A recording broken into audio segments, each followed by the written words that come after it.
2 mois qui ressemblent à une éternité pour les proches de Lina, en premier lieu sa maman Fanny.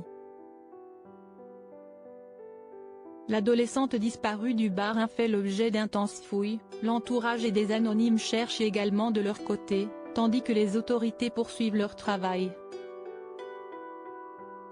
L'une des personnes se souvient alors d'un corps repêché dans l'étang il y a 3 ans.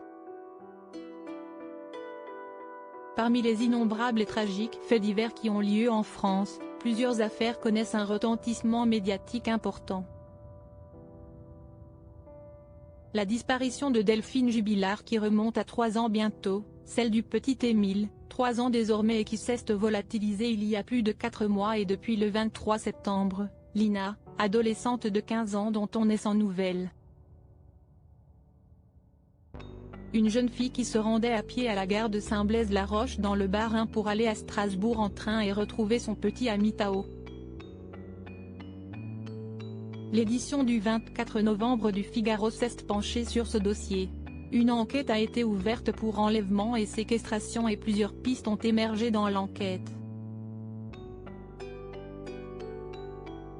Parallèlement aux autorités, les proches de Lina soutiennent la maman dévastée et font des recherches dès que possible, explorant chaque recoin du chemin où elle a été vue pour la dernière fois et les alentours.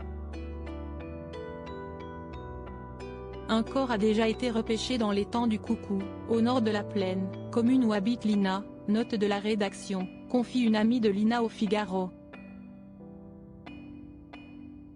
Elle fait référence à une macabre découverte datant de 2000, une valise renfermant un tronc de femme, une Tchèque d'une trentaine d'années, avait été sortie de l'eau. L'entourage de l'ado et d'autres bénévoles touchés par cette histoire espèrent trouver un indice, un bijou, un tissu, une chaussure, un bracelet. Refusant d'abandonner Fanny, maman dévastée. Les derniers instants de Lina. Ce que l'on sait de façon sûre depuis la fin du mois de septembre, si est que Lina, habillée d'une robe grise et d'une doudoune blanche, allait à pied du domicile de sa mère à Plaine vers la gare, située à 3 km, pour prendre le TER de 12h03 direction Strasbourg. Elle a été croisée une dernière fois par l'ancien maire de Plaine, Jean-Marc Chipon, à 11h18.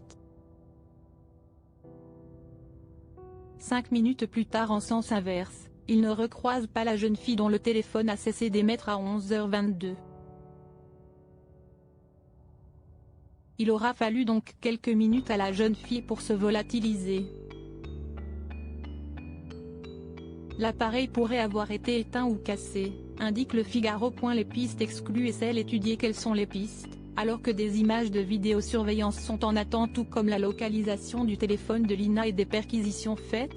Celle de la fugue est exclue par ses proches qui décrivent Lina comme une fille solaire et épanouie. L'axe de la chaussée aussi, car aucune trace n'a été relevée. Tao, rapidement pointé du doigt, a été vu sur les caméras de vidéosurveillance à Strasbourg au moment des faits.